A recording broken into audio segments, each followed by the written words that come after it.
আজকে ইলেকশন আইসা বসে, অথচ আমার স্বামীর নামটা গ্যাজেটভুক্ত করা হয় নাই। আমি একজন অসহায় মা, একজন অসহায় স্ত্রী হয়ে রাস্তায় রাস্তায় ঘুরতেছি। আমার বাচ্চাগুলা বাবা বাবা কান্না করে, কিন্তু ওদের বাবার আমি আইনা দিতে পারি না। ওনারা কোনো সহযোগিতা জুলাই ফাউন্ডেশনের থেকে আমারে করে নাই।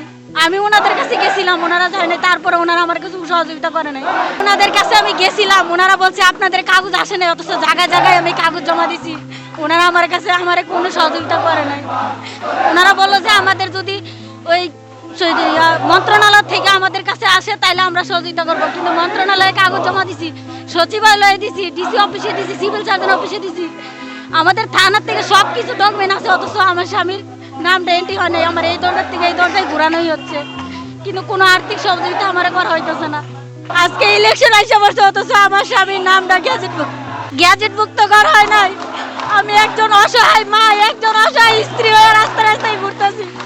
আমার বাচ্চাগুলা বাবা বাবা কান্না করে, কিন্তু ওদের বাবার আমি আইনা দিতে পারি না। এই বাচ্চাটা বাবা ডাক করছে, খালি আমার মা বাবা কখন আসবো।